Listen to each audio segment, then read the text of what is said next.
Friends, कैसे हैं आप सब? उम्मीद करती हूँ बहुत ही अच्छे होंगे। और आज का ये वीडियो उन लोगों के लिए है जो लोग अपनी ज़िंदगी में अपने रिलेशनशिप को लेकर के बहुत ही ज़्यादा तंग हैं, परेशान हैं। जी हाँ, हम ऐसा सोचते हैं जब भी हम रिलेशनशिप में शुरू शुरू में आते हैं, चाहे वो मैरिड लाइफ हो, चाहे वो लवर्स के बीच की हो, चाहे गर्लफ्रेंड बॉयफ्रेंड हो, तो हम बहुत ही शुरू में खुश होते हैं, बहुत ईजी महसूस करते हैं। लेकिन जैसे जैसे टाइम बीतता है वैसे वैसे हमको दुख होने लगता है, हमें वो चीज़ें अच्छी नहीं लगती और उससे हमारा दूरी बढ़ने लगती है। ये सुनने में बहुत बुरा लग रहा होगा, लेकिन ये हकीकत है। ऐसे केसेस बहुत सारे हैं और एक केस स्टडी के बाद, काफ़ी केसेस देखने के बाद ये समझ में आता है कि यहाँ पे मिस्टेक्स हो जाती हैं। हम शुरू शुरू में तो बहुत ज़्यादा इन्वॉल्वमेंट देते हैं और बाद में धीरे धीरे हमारे जो इन्वॉल्वमेंट्स होते हैं वो कम होने लगते हैं, जिसके कारण रिलेशनशिप हमारे बिगड़ने लगते हैं। तो हमें क्या क्या करना चाहिए जिससे हमारे रिलेशनशिप बिगड़े भी नहीं और हम उनको समय भी दे पाएँ और हमारा जो अपना काम है मेन, वो भी ना बिगड़ने पाए।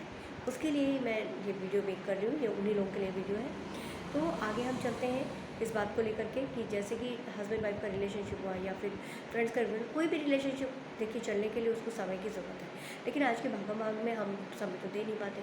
लेकिन जब शुरू शुरू में हम बहुत ज़्यादा समय दे रहे होते हैं, चाहे हस्बैंड हो वो भी अपनी वाइफ को बहुत ज़्यादा देते हैं, वाइफ अपने हस्बैंड को बहुत देती है, बाद में क्या होता है धीरे धीरे हम एक दूसरे को समय कम कर देते हैं, हम कम करने लगते हैं। तो हमें लगता है, ऐसा होता नहीं है लेकिन हमें लगने लगता है कि शायद उसका इंटरेस्ट मुझ में कम है।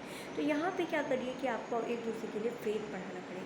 आपको एक दूसरे से कैसे बातचीत करनी है, एक दूसरे का रिस्पेक्ट करना पड़ेगा, एक दूसरे से फेथ बढ़ाना पड़ेगा और चीज़ें समझनी पड़ेगी। यहाँ पे आपको समझदारी दिखानी पड़ेगी कि अगर वो टाइम आपको नहीं दे पा रहा है तो रीज़न क्या है, आप रीज़न समझिए। अगर जेन्युइन है रीज़न तो ठीक है। अगर आपको जेन्युइन नहीं लगता, रीज़न ठीक नहीं है, तो आप उसको लीव करिए, स्टॉप करिए। वहीं पे रिलेशनशिप आप स्टॉप कर दीजिए, उसको आगे बढ़ाने की ज़रूरत नहीं है।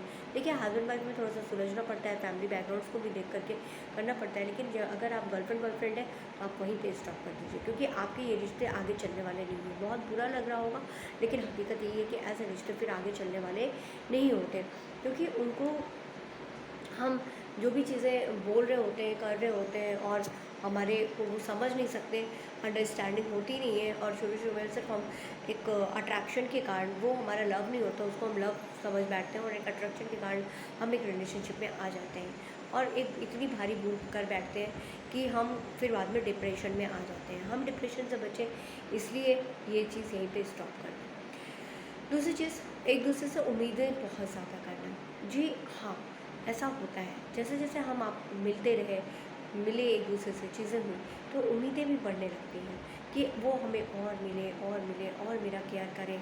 तो ये जो उम्मीदें हमारी होती हैं, ये बिना मतलब की होती हैं। आप मैच्योर बनिए, आप उनसे उम्मीद तो करिए लेकिन उतनी ही करिए जितनी वाजिब हो। गैर वाजिब उम्मीद आप में चिड़चिड़ापन, फ्रस्ट्रेशन, ये सारी चीज़ें लाती हैं और हम चिड़चिड़ा जाते हैं और उस रिलेशनशिप में हम बार बार जिस लाइक कि अगर आपने फ़ोन कॉल किया और उसे फ़ोन नहीं उठा पाया किसी रीज़न से, तो आप क्या करते हैं, आप बार बार फ़ोन करते हैं, बार बार फ़ोन करते हैं और बार बार फ़ोन करके उसको झंडवा देते हैं।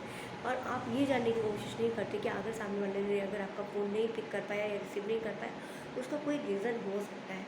जी हाँ, ये एक बहुत बिग रीज़न है। सेकेंड, आपको कहीं जाना है, आपने कहीं पार्टी तैयार करी हुई है और वो नहीं आ पा रहा है, तो भी आप झिगझिगा जाते हैं, झुरझुरा जाते हैं, गुस्सा करते हैं। देखिए, समझिए, अगर मैं वही दोहराऊँगी कि अगर जेन्युइन रीज़न लगता है तो आप कंटिन्यू करिए इस रिश्ते को। अगर आपको जेन्युइन नहीं लगता तो इस रिश्ते को वहीं पे स्टॉप कर दीजिए।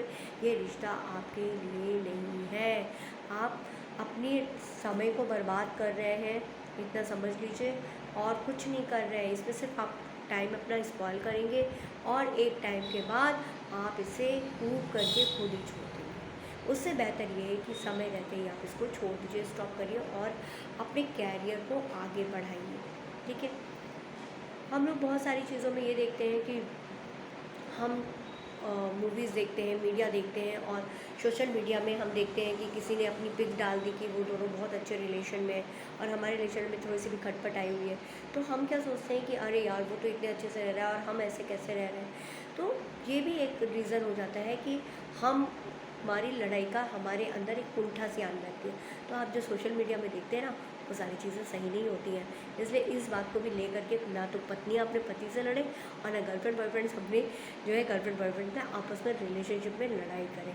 क्योंकि आप अगर अपने रिलेशनशिप को मजबूत बनाना चाहते हैं तो एक दूसरे का सहयोग करते हुए, एक दूसरे का विश्वास जीते हुए, एक दूसरे की रिस्पेक्ट करते हुए, एक दूसरे के सपनों को समझते हुए, एक दूसरे के सपने को साकार करते हुए धीरे धीरे इस रिलेशनशिप को आगे बढ़ाइए। जी हाँ, पौधे को अच्छा खाद, अच्छा पानी मिलता है तो पौधा बड़ा होकर के अच्छा ही फल देगा।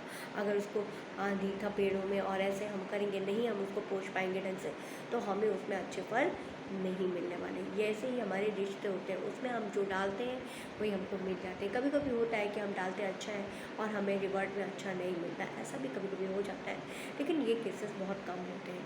कोशिश करिए अपने रिश्तों में हमेशा विश्वास रखिए, प्यार रखिए और लोगों को समझने की कोशिश करिए। आप ऐसे अगर चलते हैं, करते हैं, किसी के पीछे नहीं पड़ते, उसके भी इच्छाओं का ध्यान रखते हैं और अपनी भी इच्छाओं का ध्यान रखते हैं, दोनों चीज़ों को देखते हुए आप करते हैं, थोड़ी थोड़ी सैक्रिफिकेशन करके आप अपनी लाइफ को बहुत ही अच्छा और हैप्पी बना सकते हैं। अपने रिश्ते को एक मजबूत रिश्ता बना सकते हैं जो कि कभी टूटेगा नहीं। जी हाँ, जिसमें तीसरे की कभी एंट्री नहीं हो सकती।